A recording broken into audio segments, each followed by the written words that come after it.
E hoje eu quero, irmãos, falar sobre isso, sobre guardiões da esperança. Deus nos chamou para sermos guardiões da esperança, e esse texto está em Lucas capítulo 2, a partir do verso 25. Diz assim a palavra do Senhor: havia em Jerusalém um homem cujo nome era Simeão, e este homem era justo e temente a Deus, e ele esperava a consolação de Israel, e o Espírito Santo estava sobre ele. E fora-lhe revelado pelo Espírito Santo que ele não morreria antes de ver o Cristo, o Senhor. E pelo Espírito ele foi ao templo, quando os pais trouxeram o menino Jesus, para que com ele procederem segundo o uso da lei. Ele então tomou-o em seus braços e louvou a Deus e disse: agora, Senhor, despedes em paz o teu servo, segundo a tua palavra, pois já os meus olhos viram a tua salvação, a qual tu preparaste perante a face de todos os povos, luz para iluminar as nações e glória para o teu povo Israel. E José e sua mãe se maravilharam das coisas que dele se diziam. E Simeão os abençoou e disse a Maria, sua mãe: eis que é posto para a queda e elevação de muitos em Israel, e para sinal que é contraditado, e uma espada transpassará também a tua própria alma, para que se manifestem os pensamentos de muitos corações. E estava ali a profetisa Ana, filha de Fanuel, da tribo de Asser. Esta era já avançada em idade e tinha vivido com o marido 7 anos, desde a sua virgindade, e era viúva de quase 84 anos, e não se afastava do templo, servindo a Deus em jejuns e orações de noite e de dia. E sobrevindo na mesma hora, ela dava graças a Deus e falava dele a todos os que esperavam a redenção de Jerusalém.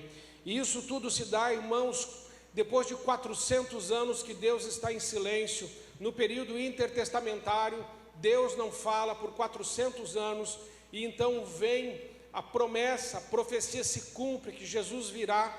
E é nesse contexto onde o povo de Israel estava vivendo uma vida de muita religiosidade, porém uma religiosidade vazia e superficial, aonde o povo não tinha mais uma esperança no Senhor, e os saduceus faziam uma grande confusão teológica naquele tempo, porque eles não acreditavam nem na ressurreição e nem na vida eterna, e havia uma confusão teológica no meio do povo, e como Deus já não falava há 400 anos, havia uma frieza espiritual, e o relacionamento com Deus se tornou em ritos, se tornou em liturgias, mas não havia mais aquela intimidade com o Senhor.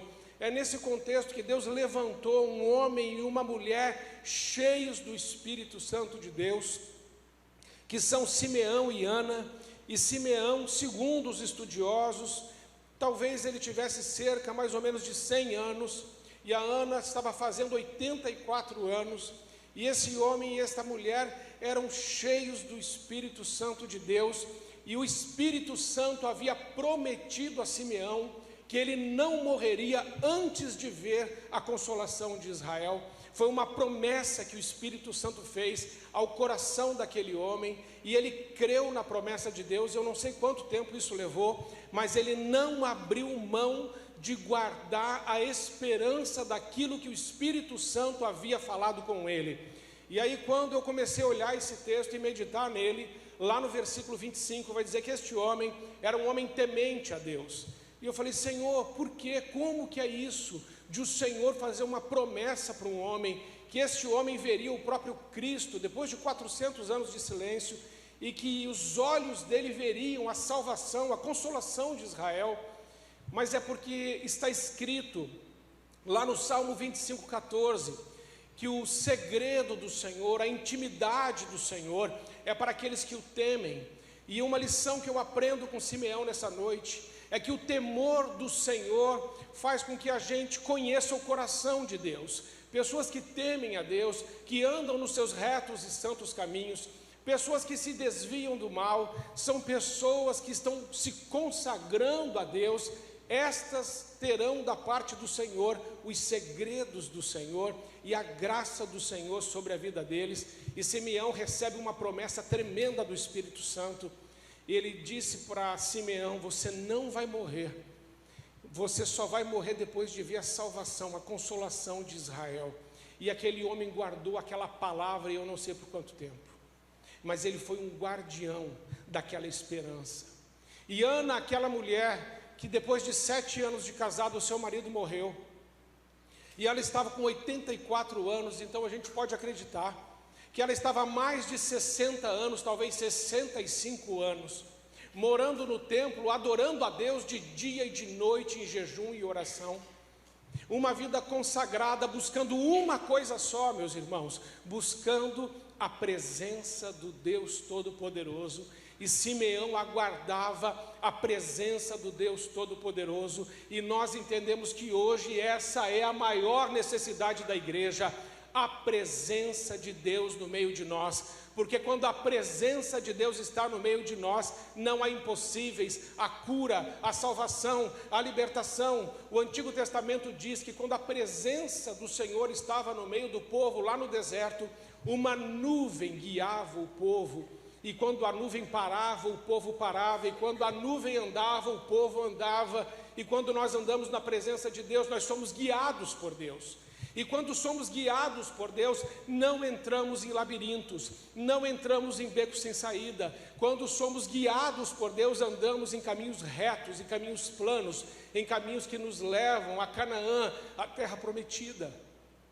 Quando andamos pelas nossas próprias pernas, sem a presença de Deus, podemos escolher caminhos errados que nos trarão dores, perdas, tristezas, decepções, desilusões, amarguras, feridas. Mas quando buscamos a presença de Deus e somos guiados por Ele, os nossos caminhos são bons, são caminhos de paz, caminhos de alegria, caminhos que frutificam, caminhos que trazem esperança e caminhos, sobretudo, que glorificam o nome do nosso Senhor. E a palavra de Deus ainda diz que a presença de Deus lá no deserto também era como uma coluna de fogo.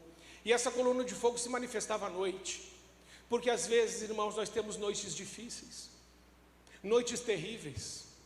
Não é, dona Helena? Noites que a gente acha que talvez não chegue no outro dia. Mas a coluna de fogo estava lá, iluminando, aquecendo, cuidando. Quem anda na presença de Deus não anda no escuro. Quem anda na presença de Deus não tem medo da noite, não tem medo das trevas. Porque quem anda na presença de Deus já recebeu de Deus uma identidade de luz desse mundo e de sal dessa terra. Quando nós buscamos a presença de Deus, meus irmãos, a nossa vida é transformada. E Ana e Simeão receberam de Deus uma convicção e uma palavra, uma promessa. E Simeão foi um guardião dessa esperança. E você? Você recebeu alguma palavra de Deus? Você tem uma promessa de Deus para a sua vida?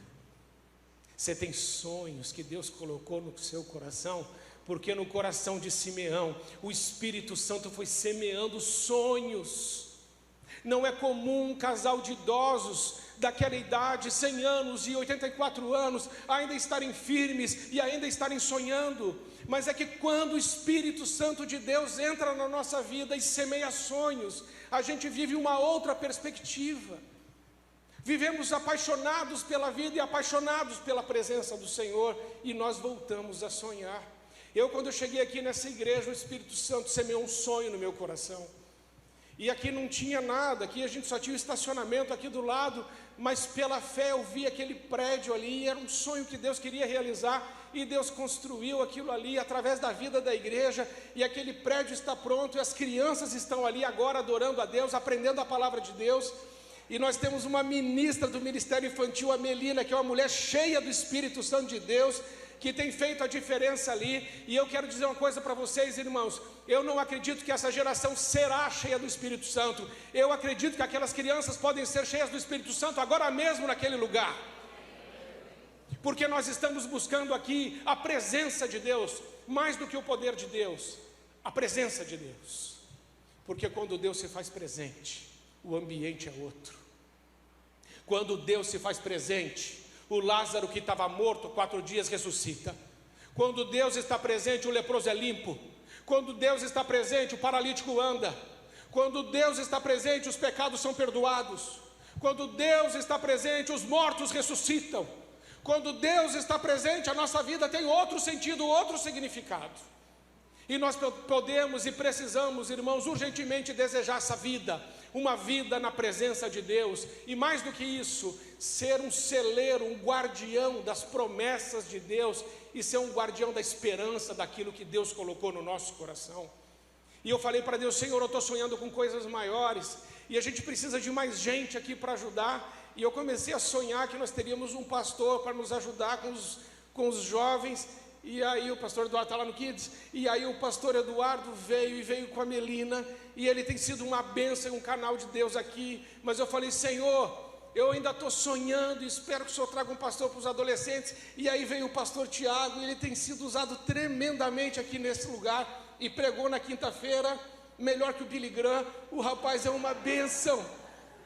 E aí eu falei: Senhor, mas está faltando alguém para me ajudar no louvor e fechar o time. E aí Deus trouxe a Júlia, que está ali, e que louva igual um roxinol do Senhor ungido. E as coisas estão acontecendo, porque o Senhor semeia sonhos no nosso coração, e quando são os sonhos de Deus, dá certo. O problema é quando nós queremos convencer a Deus dos nossos sonhos. Você já quis convencer a Deus de uma boa ideia sua? Falou: Senhor, eu tenho uma boa ideia para te dar. Bem que o Senhor podia me dar os números da Mega Sena. Você já não disse para Deus? O Senhor podia olha, eu ia ser tão bonzinho, ia dar 10% para um, 10% para o outro, ia ajudar todos meus parentes, eu ia ser uma bênção. Mas por que você não é uma bênção agora? E a gente dá ideias para Deus. Mas às vezes esses sonhos que a gente tem custam caro demais, e não vale a pena, não glorificam a Deus. Mas quando o Espírito Santo de Deus semeia sonhos, nós precisamos ser os guardiões daquilo que Deus colocou no nosso coração. E sabe, irmãos, eu tenho aprendido uma coisa tremenda nesse tempo. Algumas coisas que Deus coloca na nossa vida, a gente não pode deixar escapar. E Deus não te deu uma família. Se você é casado, Deus não te deu uma esposa e filhos. Não deixa isso escapar das suas mãos, porque isso é bênção.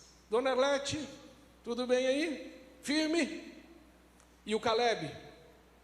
Está lá? O Caleb está lá. O Caleb é um milagre de Deus. E eu estava falando disso, da família, e eu tenho a Márcia, maravilhosa, minha esposa ali, ó, não vai escapar das minhas mãos. Não tem jeito, não tem jeito, e nem quer, é bom que não queira. E a gente precisa começar, irmãos. Eu comecei a fazer esse exercício de olhar para o lado, e aí eu olhei para o lado e eu vi a Márcia, aí vi meu filho, vi minha filha, vi minha neta, aí o pastor Eduardo, a Melina, o Tiago, a Júlia, toda essa equipe que nós temos aqui, maravilhosa, de levitas e de guerreiros, ali o Álvaro e a Jana, a Rosângela, a Julinha, o Betinho, no teclado o Betinho, estou apresentando a equipe, o Tiago, e esse pessoal todo, que muitas vezes a gente olha, eles trabalhando aqui, e a gente, o que eles estão fazendo?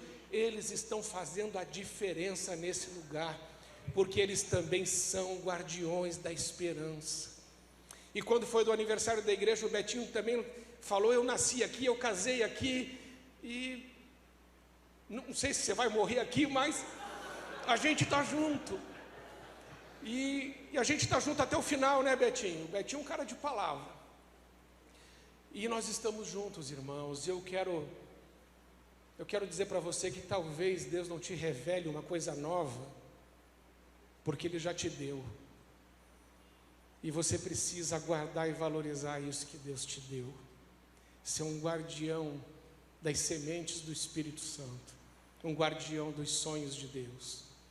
Porque esse casal, eles guardaram, e eles receberam a maior bênção, porque quando Jesus chegou lá no templo, como um bebê ainda, Simeão pegou Jesus no colo, e com certeza ele ergueu Jesus, e aquele homem começou a louvar a Deus, e a cantar hinos espirituais, e a salmodiar naquele lugar, glorificando a Deus e revelando, e o Espírito Santo foi revelando para ele coisas que iam acontecer com Maria, que a alma dela seria transpassada por causa da morte de Jesus, e ele foi orando e foi sendo usado por Deus, e a graça e a presença de Deus se manifestaram. E aí de repente a Ana está lá, e irmãos, o texto não diz, mas eu duvido que a Ana não pegou Jesus no colo, porque qualquer mulher que está aqui estivesse vendo um bebê lindo, e esse bebê lindo ainda é o Messias, mulheres, você não pegaria no colo? Você ia falar, Simeão, dá licença, minha vez. E eu acredito que Ana pegou ele no colo também, e começou a falar, aqui está a redenção de Israel. Irmãos, antes de João Batista anunciar, esse casal de idosos já estava proclamando as verdades de Deus, porque o Espírito Santo semeou sonhos no coração deles. E eu quero pedir isso a você hoje.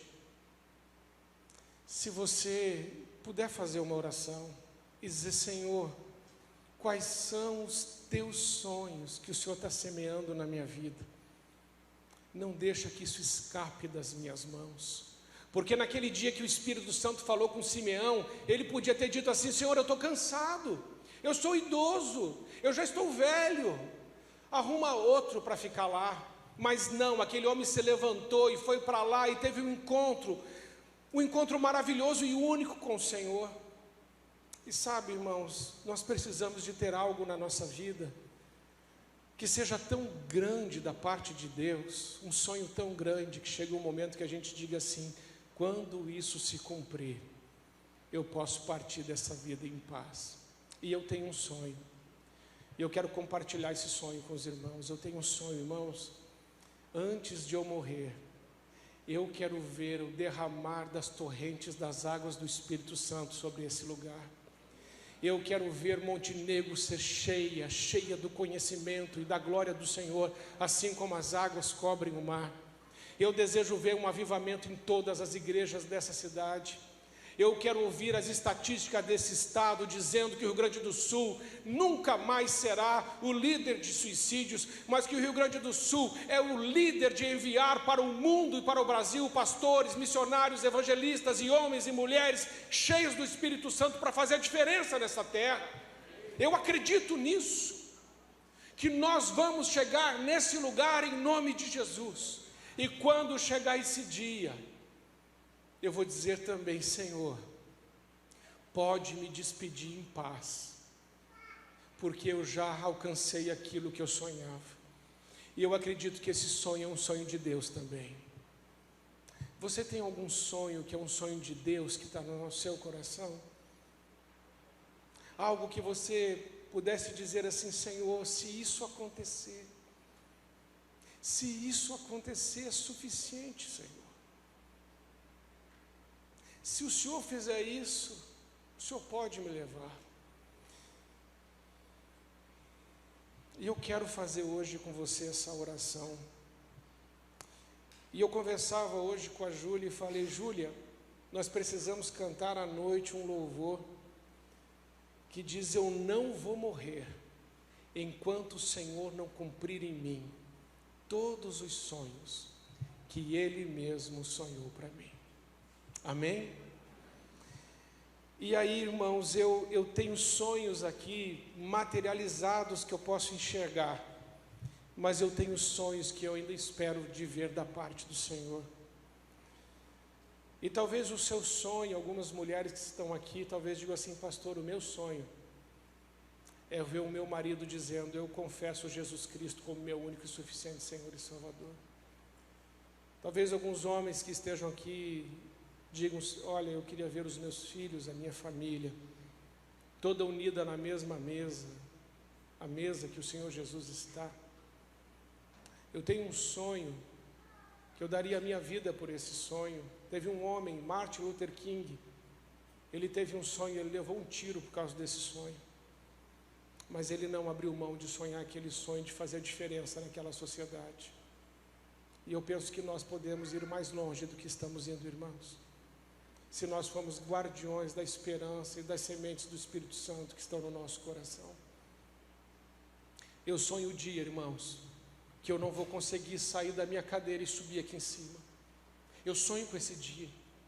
O dia em que a glória do Senhor vai se manifestar aqui de um jeito que ninguém vai ter coragem de subir nesse altar, porque o Senhor vai estar aqui de uma forma muito poderosa.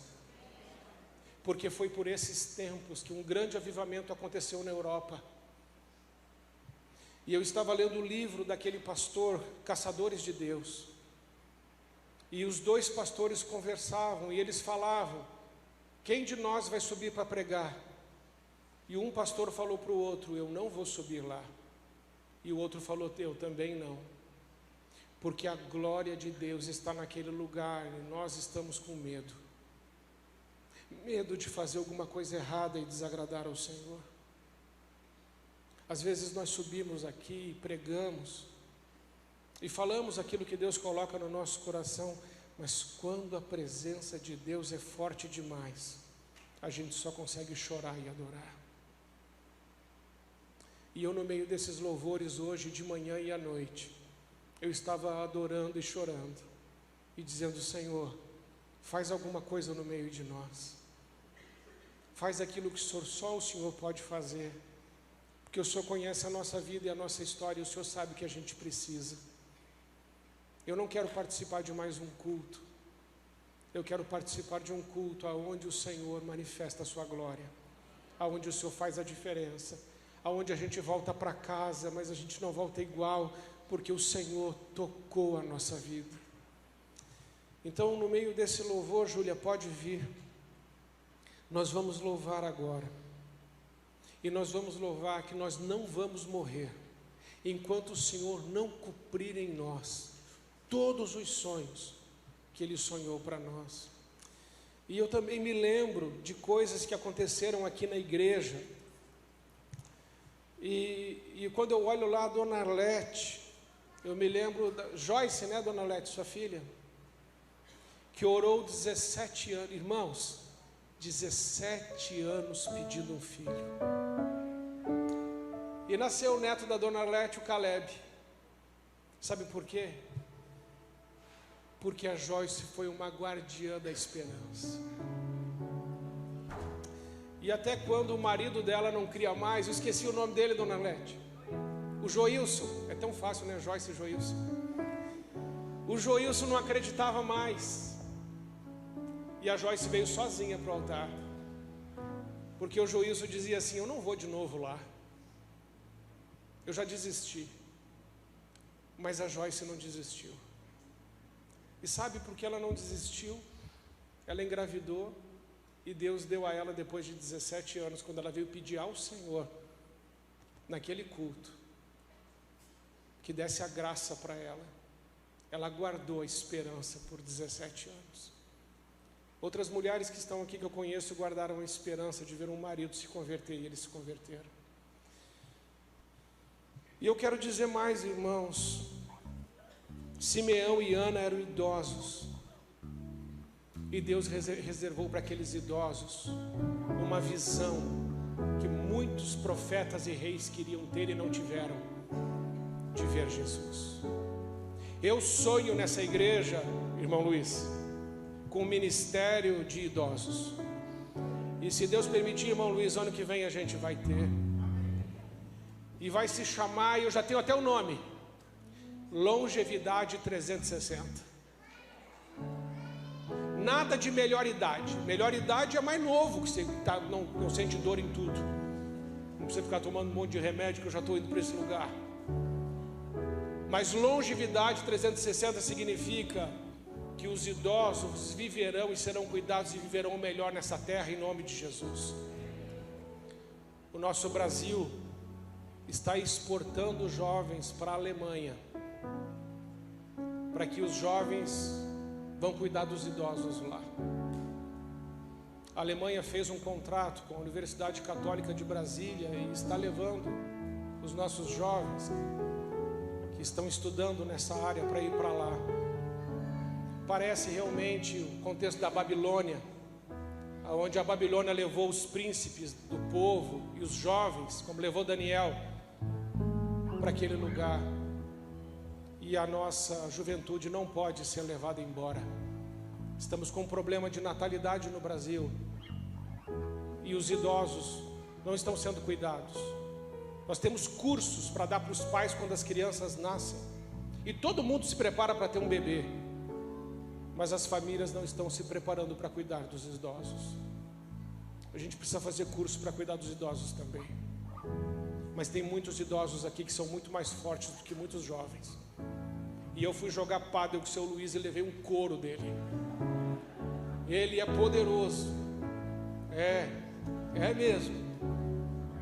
Então, irmãos, eu sonho que a gente seja uma igreja completa, que desde as crianças até os idosos, todos tenham o seu lugar, e que todos sejam cheios do Espírito Santo. Amém? Qual é o sonho que Deus colocou no seu coração? Qual é o sonho que o Espírito Santo semeou no seu coração? Você não vai morrer antes de ver o sonho de Deus se cumprir. Amém? Vamos ficar em pé? E nós vamos cantar agora esse louvor. Mas eu quero te convidar a deixar o seu lugar. Lembra que eu falei de passos de fé? Passos de fé. Lembra que eu falei da Joyce agora há pouco, ela deu passos daquela cadeira até aqui, mas ela deu passos de fé em direção ao Senhor, e ela guardou a esperança dela, e Deus deu a resposta. Eu quero te convidar nessa noite a dar passos de fé e dizer: Senhor, eu sei que o Senhor está aqui, e se você não tem um sonho de Deus, venha buscar no altar. Mas se você já tem um sonho de Deus, Senhor, me dê força, porque eu não vou morrer antes que isso aconteça. Não é assim, dona Helena? Eu soube, me falaram, eu não estava aqui, que a senhora foi curada no meio de um louvor, é verdade? Me falaram isso.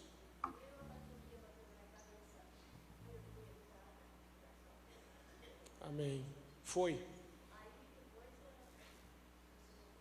Amém. Então foi. Então, irmãos, não há impossíveis para Deus. Será que você pode encher o seu coração de fé?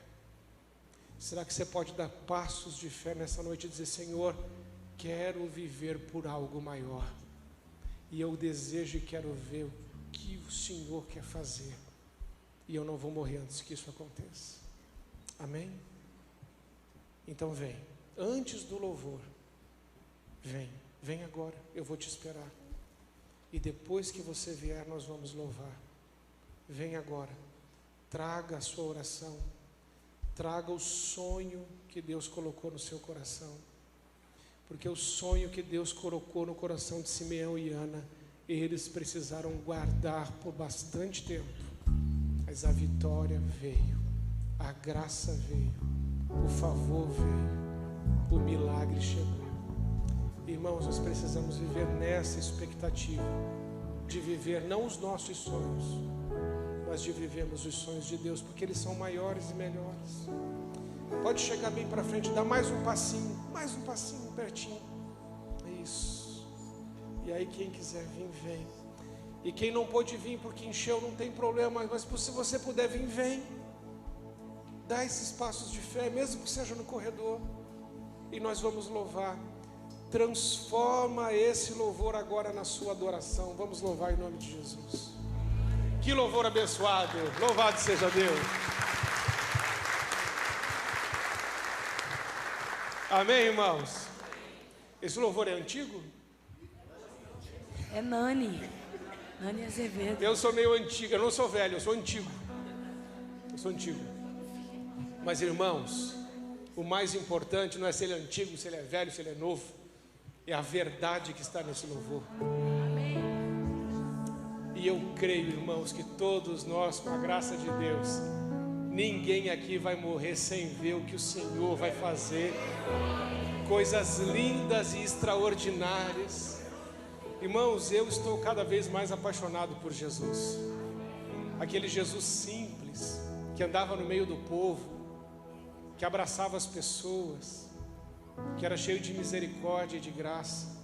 Eu não sou como ele nem perto, mas eu tenho dito ao Senhor: Senhor, o Senhor pode me fazer um homem melhor, mais amoroso, mais compassivo, mais misericordioso. O Senhor pode. Você tem que orar por mim, amém? Eu quero melhorar. Porque se nós ficarmos mais parecidos com Jesus, a nossa vida muda. A nossa vida muda. Senhor, nós pedimos hoje que a gente não morra sem ouvir de alguém que parecemos com Jesus. Porque os teus discípulos, quando entraram em Antioquia, as pessoas disseram: ali estão os cristãos, porque se parecem com Cristo. Senhor, nós queremos ser mais parecidos contigo. Enche-nos com o teu amor, e que a gente possa ter aquela paciência e a sabedoria, mas também o poder e a graça para fazer o bem a todas as pessoas. Que não haja nenhuma intolerância em nós, mas que possamos suportar uns aos outros em amor. E Senhor, obrigado, porque o Senhor já está fazendo isso. Nós somos a igreja, o teu corpo, e queremos ser nesse mundo a resposta que vem do alto. Muito obrigado, Pai, em nome de Jesus, amém. E olha, eu vou te dizer, se você lutar para ser parecido com Jesus, você vai ter um monte de problema, porque é difícil, mas as vitórias que virão superam todas as aflições. Por isso o Senhor disse: as aflições do tempo presente em nada podem ser comparadas com a glória que em nós há de ser revelada. E que a glória do Senhor se revele na sua vida aqui na terra, para quando você chegar no céu, você estiver com Ele, você possa dizer: como eu esperei para te encontrar, como eu quis esse dia, o dia de dar um abraço no Senhor Jesus Cristo. Esse dia vai chegar. Até lá, que a gente possamos ser verdadeiros cristãos nessa terra, em nome de Jesus. Amém. Amém.